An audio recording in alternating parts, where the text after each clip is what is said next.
સહજાનંદ સ્વામી મહારાજની જય, શ્રી અક્ષર પુરુષોત્તમ મહારાજની જય, શ્રી ગુણાતીતાનંદ મહારાજની જય, ગુરુ હરિ શાસ્ત્રીજી મહારાજની જય, ગુરુ હરિ યોગીજી મહારાજની જય, પ્રગત ગુરુ હરિ પ્રસાદ સ્વામી મહારાજની જય, જય જય, પ્રગત પ્રેમ સ્વરૂપ સ્વામી મહારાજની જય, જય જય, લિંકન અંકલના जय जय जय। आप सबना जय स्वामीनारायण।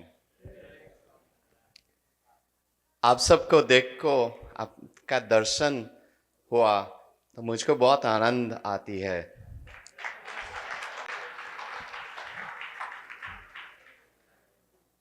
अभी हिंदी प्रोग्राम एंड हो गया, गुजराती में बात करेंगे। વધુ વાત નહીં આવડતું હિન્દીમાં, પણ ગુજરાતીમાં શરૂઆત કરતા પહેલાં બધાની પાસેથી માફી માગું છું, કંઈ ભૂલચૂક થઈ જાય બોલવામાં, કેમ તો હું ABCD જોઉં છું, અમેરિકન બોર્ન કન્ફ્યુઝ દેશી, એટલે કંઈક હી ને શીમાં લોચા પડે તો માફ કરજો. પણ આજે વક્તાની બોલવાનું સેવા મળી તો 3 monkeys છે, એટલે મારું વક્તાનું જોવાનું, સાંભળવાનું અને બોલવાનું, એ 3 વસ્તુ બહુ ઇન્ટરેસ્ટિંગ છે. મારો એક પ્રશ્ન છે બધાને કે પુણ્ય કોને ગમે છે? હાથ ઉપર કરો. હજુ થોડાક બાકી છે, ખબર નહીં કે પુણ્ય નહીં ગમતું હોય, એટલે બધાએ હાથ ઉપર. ગમે છે કે નહીં? હા, બરાબર બરાબર. તો પછી આપણે બીજાને આપ્યા કેમ કરીએ છે એ બધામાં? એ વિચારવા જેવી વાત છે, રાઈટ? આપણે પુણ્ય બીજાને આપ્યા કરીએ છીએ કેવી રીતે? કોઈકનું જોઈ નાખીએ, કોઈક બીજા કોઈનું વાત કરતા હોય તો આપણે ઊભા રહીને સાંભળ્યા કરીએ, ને જોયું હોય ને સાંભળ્યું હોય તો પછી આપણે સામેથી કંઈક બોલી નાખીએ, એટલે 3 ભેગા થઈ જાય, એમાં આપણે એ પુણ્ય આપી દઈએ. વાત એવી છે કે જેટલું આપણે સત્સંગમાં આગળ આવીશું, આપણું સત્સંગની યાત્રા આગળ જશે, તો પ્રસંગો ઓછા નથી થવાના, એ તો પાકું જ છે. પ્રસંગો તો વધારે જ થયા કરશે. તો પ્રસંગો વધારે થયા કરે તો જો તો આપણને ભગવાનને નિવાસ રાખવા હોય હૈયામાં, તો બીજાનો કચરો આપણે સાથે આવો નથી અને કલેક્ટ નથી કરવો, નહીં તો પછી જગ્યા ના રહે ભગવાનના માટે, રાઈટ? તો અને પાછું આપણને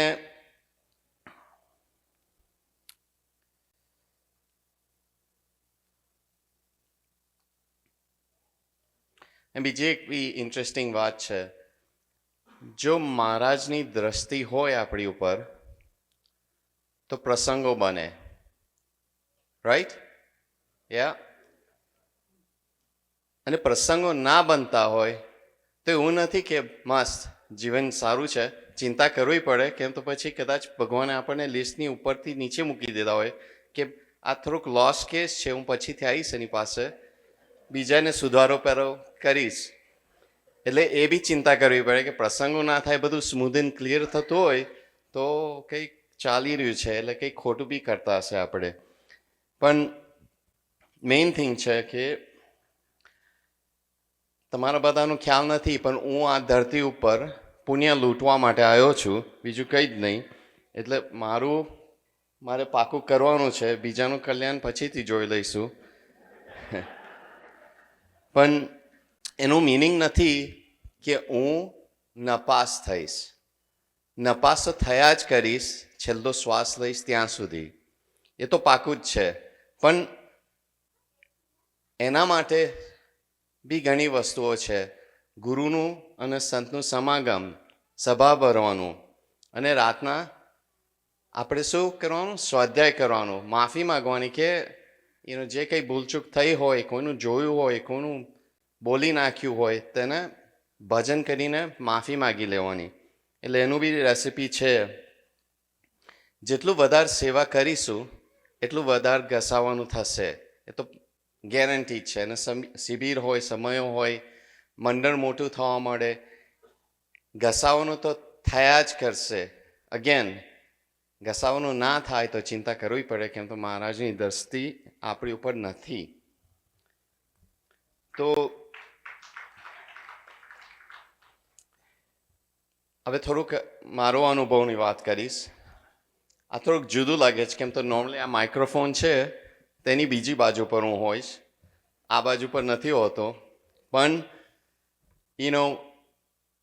સમયો જ્યારે હોય ત્યારે માઇક્રોફોન કોઈક વાર ના ચાલતું હોય, વિડીયો કંઈક કડાવ થતું હોય, સ્ટ્રીમ ના થતું હોય, તો ટેક્સ્ટ ચાલુ થઈ જાય કે ઓડિયો નથી અલ્પેશભાઈ, કડાવ છે, સંભળાતું નથી, આ નથી થતું, કે વિડીયો નથી દેખાતું બરાબર. એટલે મનમાં થાય કોઈક વાર કે ભાઈ તો પછી શિબિરમાં આવવું હતું ને તારે, આ બધું કમ્પ્લેન કર્યા વગર, બરાબર ને? પણ મારા બાપે કીધું છે કે આપણે સુરત ભાવ રાખવાનો છે, એટલે હા જી, જય સ્વામિનારાયણ કહેવાનું આપણે, બીજું કંઈ નહીં. રાઈટ?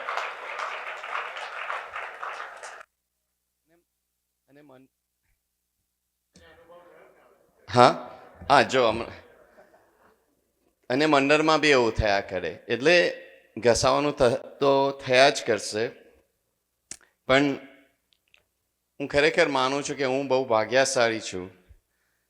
થોડુંક 1-2 પ્રસંગ કહીને મારી સેવા પૂરી કરીશ. સત્સંગમાં લગનથી થયું, એટલે સત્સંગમાં લગનથી આવ્યો, અને નિકનેમ આવી ગયો લાલ. પહેલા મને ખ્યાલ નહોતો કે આ લાલ શું કર્યા કરે છે મને. એનું નામ તો અલ્પેશ કુમાર છે, પણ આ બધા લાલ કયા કરે છે ખરું નિકનેમ આપી દીધું મને. તો પહેલા તો મને લાગ્યું કે યુનિક નિકનેમ છે, પણ પછીથી ખ્યાલ આવ્યો કે લાલ મીન્સ સન ઇન લો. પણ એનીવેઝ, લગ્ન થયું 1995માં. દર વર્ષે જ્યારે સ્વામીજી અને સંતો યુએસ આવે કે તો હાજરી પૂરે ઘેરે, કે લાલ દીકરીને બરાબર રાખે છે કે નહીં, એ બધું સાચવે છે કે નહીં. અને દર વખતે હું સત્સંગમાં નહીં, એવું નહીં, પણ જય સ્વામિનારાયણ અને હાથ પોકેટમાં રાખીને ઊભો રહું એક સાઈડ ઉપર. એકવાર તો સ્વામીજીએ પધરામણી કરી હતી ઘેરે, તો ચડ્ડી પહેરીને બેઠો હતો હું. એટલે ફોટો બી છે મસ્ત, તો આમ સરસ મૂર્તિ છે. પણ વાત છે કે લગ્ન પહેલા જીવન બહુ રંગેલું હતું. કહી શકાય કે શરબત બહુ પીતો હતો, અગરબત્તી બહુ સળગાવતો હતો, ફ્રેન્ડ્સ ઘણા હતા એવા. એટલે જીવન એવું હતું, મીઠ ખાતો હતો ને એ બધું.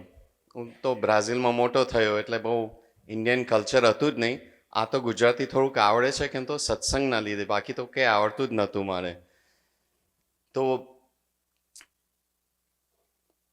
વાત આપણે વિચાર કરીએ તો ઉપરવાળા દેખાતા નથી, નીચેવાળા મનાતા નથી. જ્યારે દેશકાર થાય ત્યારે તમને ઉપરવાળાને દેખાય. તો 2009માં આખું દુનિયાની ઇકોનોમી ડાઉન થઈ ગઈ હતી. મારી બી ધંધાનું બધું અપસાઇડ ડાઉન થઈ ગયું હતું. ઘર જવાનું હતું, બધી વસ્તુઓ જવાની હતી. એટલે તે વર્ષે 2009માં પ્રેમસ્વામી LA પધાર્યા હતા. તો અગેન ચેકઅપ કરવા માટે ઘેર આવ્યા. તો મને બહુ ખ્યાલ નહીં, કેમ તો હું તો નવો સત્સંગમાં. એટલે ઘરવાળાએ ચિઠ્ઠી લખી, એટલે લખ્યું કે ધંધો નથી સારો, ઘર જવાનું છે અને બીજું બધું. કમ્પ્લેન નહોતું કરી મારું, હા. અને પછી ચિઠ્ઠી આપી મેં પ્રેમસ્વામીને. તો પ્રેમસ્વામીએ મને વાંચ્યું અને પછી પૂછ્યું કે ધંધો નથી સારો? તો મેં કીધું ના સ્વામી. એટલે પછી એમને એક વાક્ય પૂછ્યું કે તમે સભા ભરો છો? મેં કીધું નો. એટલે પછી જે સેવક હતા એમના સારથી, તો એમને પૂછી જોયું કે સભા થાય છે અહીંયા આગળ? તો એમને કીધું કે થાય છે, દર ગુરુવારે ઘરગથ્થુ સભા થાય છે. તો પછી મારી સામે જોઈને કીધું, તમે એક સભા ભરશો?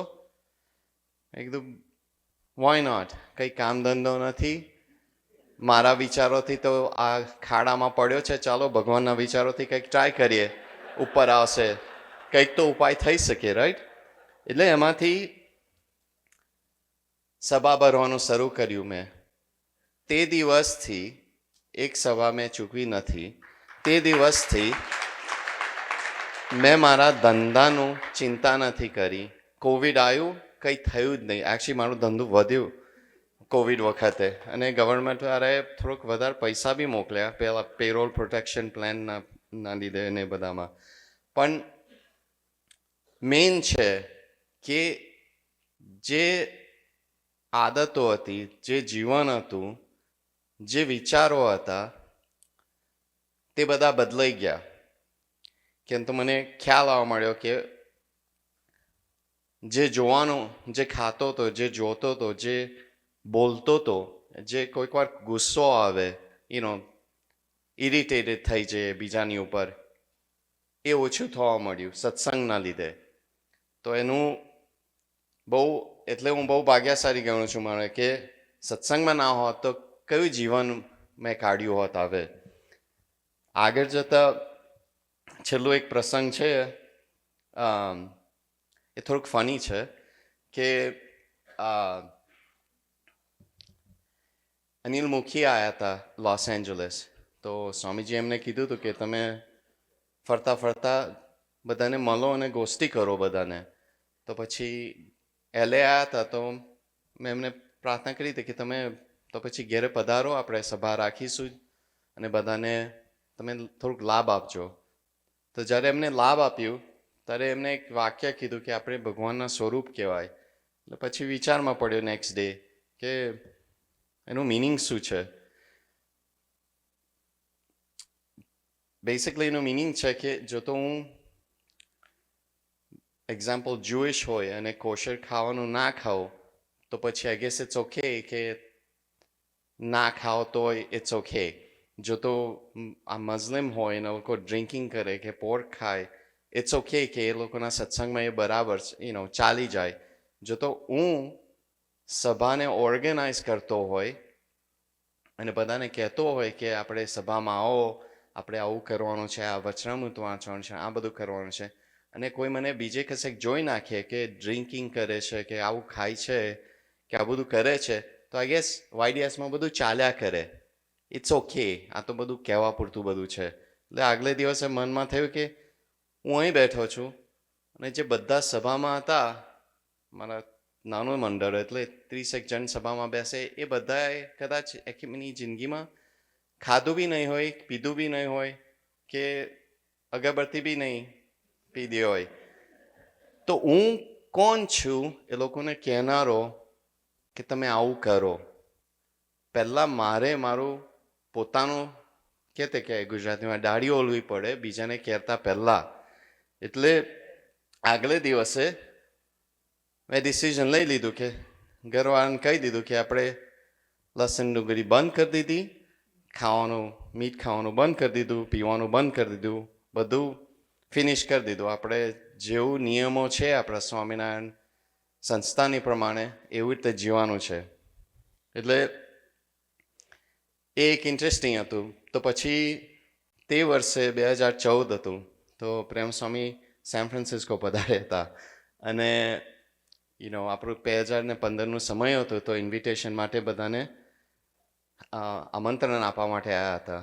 તો સભાપતિ પછી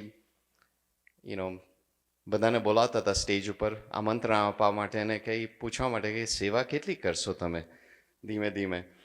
તો મને મનમાં થયું કે ચાલો આપણે કંઈક એકદમ પ્રાઉડ થઈને ઉપર ગયો પ્રેમ સ્વામી બધું છોડી નાખ્યું. તો પ્રેમ સાહેબ સામે જોઈને કીધું, સરસ, ચાલો અમરીશ થઈ જાઓ હવે. મેં કીધું સ્વામી હમણાં કીધું મેં કે હમણાં જ છોડ્યું, તમે આ મોટી મોટી વાતો હવે કરો છો, થોડુંક ચાલવા દો ને. તોય તે વર્ષે અમરીશ થઈ ગયો અને I am very glad that I am. પણ મને વધુ વાત નથી કરવી. બધાને જોઈને બધાના દર્શન કરીને બહુ આનંદ થાય છે અને ઠાકોરજીના ચરણોમાં સ્વામીજીના ચરણોમાં પ્રાર્થના છે કે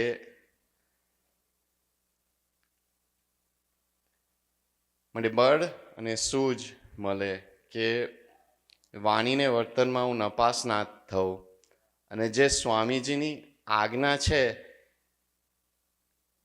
એમાં પડી રહું અને એમને રાજી કરવું એ જ મારી પ્રાર્થના છે. જય સ્વામિનારાયણ.